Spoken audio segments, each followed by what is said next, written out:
केंद्रीय माध्यमिक शिक्षा बोर्ड द्वारा मंगलवार को 12वीं का परिणाम जारी किया गया। इसमें सरहदी बाड़मेर जिले के द मॉडर्न स्कूल की छात्रा निधि जोशी ने जिले में टॉप कर सब परिवार का नाम रोशन कर गर्व से सीना चौड़ा कर दिया है। दरअसल निधि जोशी अपने माता पिता की इकलौती औलाद है, जिसने 2023 में 10th में भी 97.20% हासिल किया था। वहीं आज के परिणाम में 98.20% हासिल कर जिले में प्रथम स्थान हासिल किया है।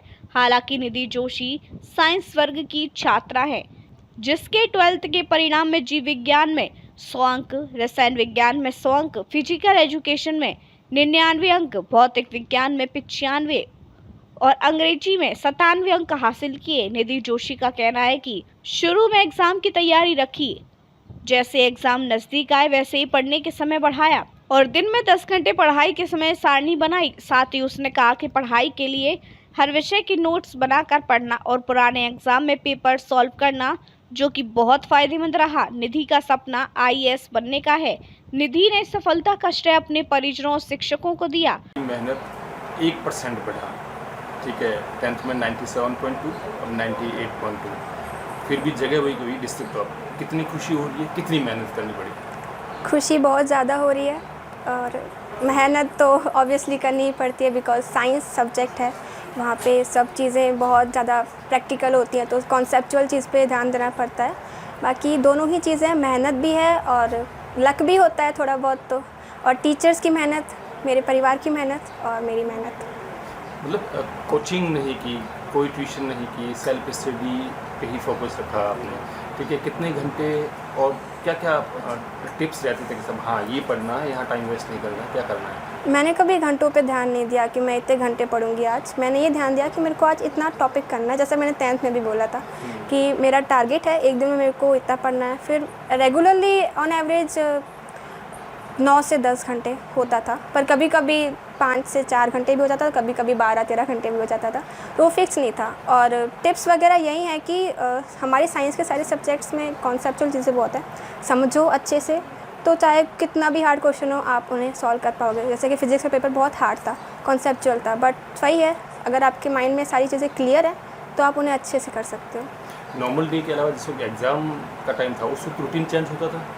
उस वक्त उल्टा थोड़ा सा ऐसे था कि एकदम ऐसे हैक्टिक नहीं था, उल्टा नॉर्मली उठो, अच्छे से रिवाइज़ करो, क्योंकि पूरा साल मैंने कम से कम फिज़िक्स को और सारे सब्जेक्ट्स में हर चीज़ को 5 बार रिवाइज कर दिया था। पूरी बुक मेरी NCERT की मुझे रट गई थी कि मुझे सब चीज़ें याद है। तो वही चीज़ है कि आप अगर स्टार्टिंग से करते हो तो आपको एंड टाइम पे इतना ऐसे हैक्टिक नहीं होना पड़ता कि वहाँ इतना सारा काम करना है। तो वही चीज़ है। और बाकी रूटीन नॉर्मल था कि दिन में 10-9 घंटे पढ़ना है और फिर at the last day before exam we have to solve sample question paper. तो रिजल्ट क्या रहा अभी? इसमें कितने कितने मार्क्स हैं आपके? मेरे थैंकफुली जो मैं चाहती थी बायो में मेरे फुल मार्क्स आए। मेरे जो सर हैं वो, उनका ये बहुत ज़्यादा इच्छा थी कि कभी भी कोई फुल नहीं लेकर आया, तो मेरा था कि मैं उनको फुल मार्क्स दूं बायो में। और केमिस्ट्री में भी दीक्षित सर ने बहुत अच्छा पढ़ाया, जिसकी वजह से मेरे उसमें भी फुल मार्क्स आए। और फिज़िक्स का पेपर बहुत ज़्यादा हार्ड था, पर दिलीप सर की इतनी अच्छी टीचिंग स्किल्स के कारण मेरे 95 बने उसमें भी। और at the same time English में भी 97 बने हैं, thanks to Manisha ma'am. And physical education में 99 बने, thanks to Dushyant sir.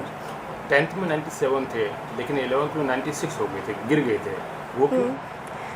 11th एक फ़ेज़ होता है। आप 10th में बहुत सारे सब्जेक्ट्स पढ़ते हो, 11th में सब चेंज हो जाता है, बिकॉज आपको डीप में जाना पड़ता है। हर एक स्ट्रीम जो भी आप चूज़ करो तो उसमें हो जाता है थोड़ा, बिकॉज सब चीज़ें नई होती हैं। और 11th आई थिंक हार्ड होती है थोड़ी, क्योंकि उसमें फिर हम नीट के ओरिएंटेड भी होते हैं, तो थोड़ा बहुत ऐसे डिस्ट्रैक्ट हो जाते हैं। बट मेरे को लग रहा है कि फिर भी वो अच्छे थे, बिकॉज 11th में मेरे को लगता है 11th 12th से ज़्यादा हार्ड है। 12th मेरे को 11th से ज़्यादा ईजी लगी अभी तक के लिए। डिस्ट्रिक्ट टॉप किया ये किसने बताया? पता तो आप ही से चला है फिलहाल तो। और बाकी मेरी एक बहन ने मुझे स्क्रीनशॉट भेजा था दैनिक भास्कर का, तो उसमें भी लिखा हुआ था। तो स्कूल से फ़ोन आया? स्कूल से फ़ोन आया था, प्रिंसिपल मैम का, और सर जो हैं बाकी सारे काफ़ी टीचर्स का फ़ोन आया। क्या बोले? कॉन्ग्रेचुलेशंस, हमें पता था और बधाई हो आपको, आपकी मेहनत रंग लाई। और घर वालों का कितना सपोर्ट रहा? बहुत ज़्यादा मेरा, मैं बोलती हूँ ना कि 90% फैमिली का और टीचर्स का ही रहता है। मेरे नाना जी, दादाजी, सबका बहुत सपोर्ट है, सबने मेरे को बहुत मोटिवेट किया है, मेरे parents. And I think environment जो उन्होंने मेरे को प्रोवाइड किया, एटमॉस्फेयर, वो उसी की वजह से मैंने ये किया है। तो I am very grateful to them. कहते हैं कि सब मार्क्स जो होते हैं वो मायने रखते हैं, लेकिन कई बार ये होता है कि सब मार्क्स से ज़्यादा सफलता मायने रखती है। कुछ ऐसे होते हैं जैसे टारगेट देख के डर जाते हैं, उन बच्चों के लिए क्या कहना चाहोगे? आप अपनी मेहनत पे ध्यान दो, क्योंकि किस्मत होती है। आप मार्क्स लेकर, कई बार ऐसा होता है कि सेट अलग आते हैं सीबीएसई में, तो आपका सेट भी हार्ड हो सकता है, तो आप किस्मत पे है। बट आप अपना 100% दो, ताकि एंड वक्त पे आपको ऐसा ना लगे कि मैंने अगर मेहनत की होती तो मेरे ज़्यादा अच्छे आते। आपको सेटिस्फेक्शन होना चाहिए कि चाहे मेरे कितने भी आए, बट मैंने अपनी पूरी मेहनत की है, बाकी अब किस्मत होती है हर चीज़ में। तो मम्मी पापा का कितना सपोर्ट रहा? पापा की परी हो या इंस्टाग्राम पे हो, फेसबुक पे हो? नहीं, I am away from social media platform. Instagram, Facebook, Snapchat पे भी नहीं हूँ मैं किसी भी सोशल मीडिया प्लेटफॉर्म पर नहीं हूँ। पापा की परी नहीं हूँ, पापा की झांसी की रानी हूँ। इन फ्यूचर क्या प्लानिंग? सिविल सर्विसेज में जाना है मुझे, एंड उसी के लिए मैं अभी सीयूईटी का एग्ज़ाम देने का सोच रही हूँ, ताकि मेरे को सेंट्रल यूनिवर्सिटी मिल जाए, और उसी के फिर आगे सिविल सर्विसेज यूपीएससी का है। मेरा आखिरी सवाल, सफलता का मूल मंत्र अगर कहने को कहा जाए कि सब हाँ क्या कहना चाहोगी तो वो क्या होगा? आप अपनी मेहनत करो। आपको लोग चाहे कुछ बोलें, आपको बहुत सारे लोग होंगे जो आपको बोलेंगे कि आप लूज़र हो, आपसे कुछ नहीं होगा, बट आप उन सबको साइड में रखो। आप अपनी मेहनत पे ध्यान दो। आप ये सोचो कि आपके पेरेंट्स ने आप पे इतना विश्वास किया, इतना इन्वेस्ट किया, तो आप उनको वापस से दो। आपके टीचर्स ने आप पे इन्वेस्ट किया है।